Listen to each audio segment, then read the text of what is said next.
If there's any questions at the end of the presentation, you can totally unmute and ask them then, okay? So with that, so today we're going to be covering how to submit hours. I know a lot of you had questions about that, so we'll answer that. Give you guys updates on both of our programs for Community House and our teaching assistants. We have a new segment, I guess, called Young Professor Insights that I'd like to talk about, and then obviously your attendance for today, okay? So, historically, Young Professors has mandated this 2-hour requirement every month. So you basically submit that before every meeting. Obviously now, to literally everything, we've decided to modify that a bit. So first, it's no longer 2 hours of requirement, it's 1 hour. And second, it's not really a requirement at all, it's more of a goal. We understand that there's lots of things going on right now, so if you are not able to make it to that 1 hour, that is totally okay. I also want to stress that nothing is due today at all. This is the first time that we're talking about this. So if you do have hours, if you've worked with a teacher, if you've accumulated that, you can add them to this session. So when I ask for hours to be submitted at the end of the next meeting, you can add those hours to that. So obviously, like I just said, hours are going to be due at the end of the next meeting. So October hours are going to be due at the end of the November meeting. So 4:15 at the end of our November meeting. November hours are going to be due at the end of our December meeting, and so on and so forth. So where are you going to submit your hours? At bit.ly/YPC hours. Like everything for all of our club members, it's going to be located underneath that AK logo on our main page. That's underneath that logo is basically your one-stop shop for everything that you need that is mandatory. And I do want to add that even if you have 20 hours or 0, you still have to submit this form. This is the way that we keep members accountable and know that you're not just signing up and then never participating ever. We do need to know that there's some kind of accountability on your side, that you are participating, and that if you were unable to get any hours, you do provide us with a reason why. And I do want to add a caveat. So typically we've had this log where you can get your teacher signature and then explain your activities. Now obviously we're still requiring you to submit a teacher email, but we are going to ask that you be a lot more specific in your explanation so that we don't have to constantly look for signatures on every activity. There are specific criteria that you have to meet in order to explain and get credit for your hours. So I really encourage you guys to look at all of this. These slides and the recording are going to be available after the meeting is over too, so you can look over this as well. But when you see this question that asks, describe how those hours were obtained, your description has to include 4 things. First, the amount of time that you spent on that activity, whether it was 10 minutes or an hour. We do need to see the amount of time that you spent. Second is the number of students that you directly helped. So that means the specific number that you either answered questions with, interacted with specifically. I also want to see an explanation of what you actually did. That doesn't mean I mentored a CHMS student or I assisted for a teacher. It means giving us specific examples of what you did, how you helped that teacher or how you helped that student, what you did to work together. And the last one is just for our own benefit. If you separate your entries with an enter button, that makes our lives so much easier because there's over 120 of you, and sifting through giant long paragraphs of text is not fun for any of us, and we don't want to see that. So if you separate each of your entries with an enter button, it makes it easier to read and it's better for all of us. I do see a lot of questions in the chat, so I am gonna see if there's anything that needs to be answered right now. Nope, okay.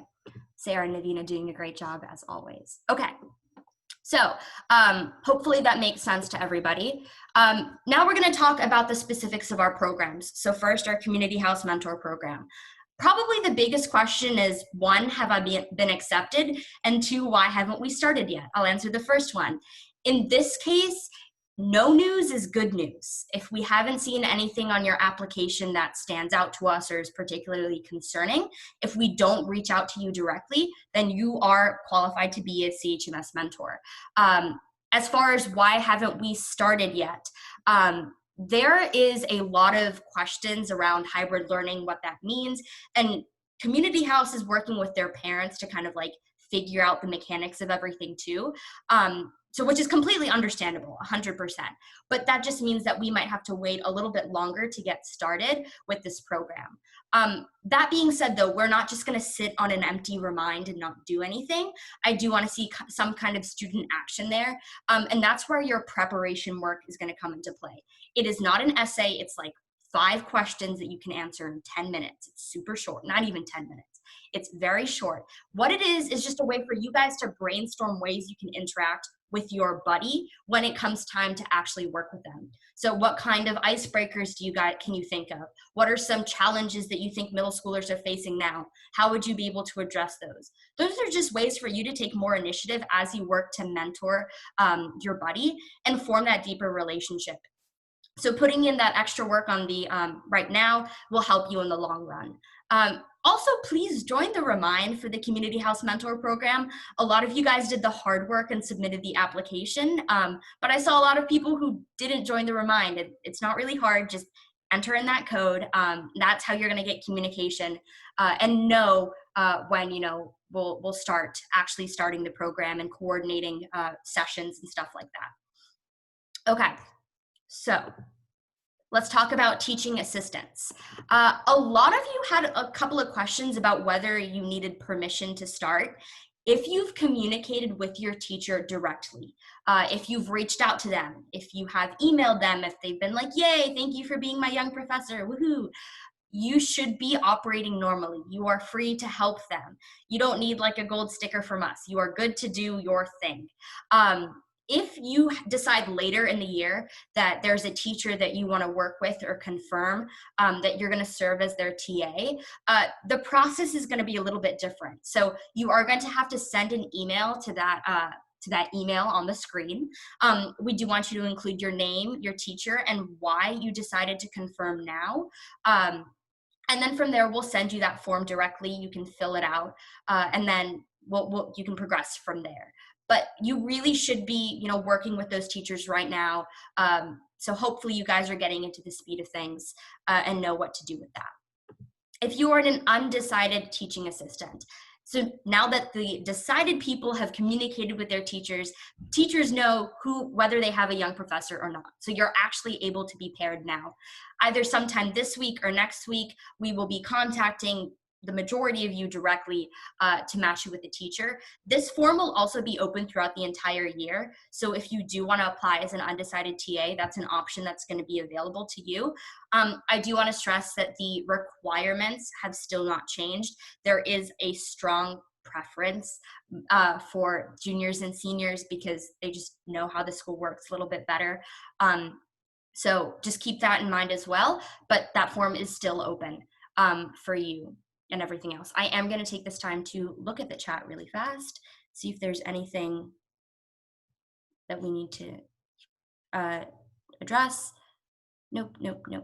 Okay, yeah, and I also want to stress again that these 2 programs, you don't have to, it's not an either or thing. You're not either a teaching assistant or a community house mentor. You can do both at the same time. Okay, all right. So this is a new thing that I'd like to talk about. Last year, looking at like the feedback and everything, a lot of you guys wanted to hear about strategies to, work with other people, to help students, to be a young professor. A lot of you guys also wanted to hear about ways that students were helping their teachers, any new techniques or anything like that. So this is just a way for you guys to do that right now. So we call it Young Professor Insights. And so the first kind of thing that I want to talk about is grading and providing feedback. So this person was a TA for Mr. Stone, and it may seem really trivial, right? Like I made a spreadsheet to make it easier for us to keep track of grading and constructive feedback. And you guys are probably like, wow, they made a spreadsheet, big deal. But it honestly is, because like that consolidates so much information. It takes time. It detracts from teachers having to spend time scrolling through like page after page after page. And it may seem small, but like honestly, I think this is the epitome of what Young Professors is about, because it's about making those little steps to make teachers' lives or even your community house buddies' lives just a little bit easier. I mean, taking the time to make a spreadsheet, going through those assignments really makes a big difference. That's essentially what it's about. You're working to help make other people's lives easier. And I think that taking the time, being proactive, and taking the initiative to do something like that says a lot. And I strongly encourage you guys to look for ways that you can consolidate the information that you're given. Don't just think of it as like an assignment, something that you have to do, but think about ways that you can be innovative and problem solve and think critically about the tasks that you're given. So that's really important. That's something I do want to stress. I also think that there's a benefit to student feedback that I would highly, highly encourage. It seems weird, but like working and learning from other students has a lot of benefits, even if you think of yourself as a teacher to them. So what I mean by that is this second example kind of really exemplifies that. So first, this person who's a TA for Mr. Stitt, who teaches AP Seminar, mentions that they meet on Zoom every Monday. They have this, webinar, this quick, 5-minute meeting of what they need to do for the week. That's just a good way to stay organized. I know a lot of us are worried about, staying in that constant contact with our teachers. We don't really have the opportunity to like pop our heads in the morning or like visit them before lunch or whatever it is. So you really do have to be intentional about the way that you're communicating and make sure that you're consistent as well. The second part of this quote is also really interesting to me. It's this, concept of learning from what you are teaching. I think that as a young professor, I don't want you guys to think about your roles as just like a community service requirement, like you're just doing things for the sake of obtaining hours and not gaining anything from your experience.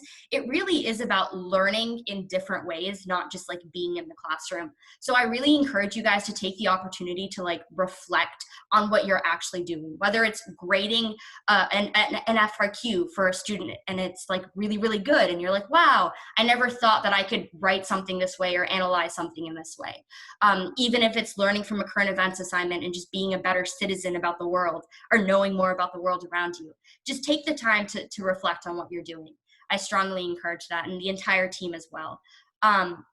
So that was my little spiel for that. So I don't want to be the only one talking during this entire time. So I do ask that for the next coming meetings, you guys submit any, stories, insights, anecdotes, like little quotes or blurbs that you guys have to this link, bit.ly/YP Insights.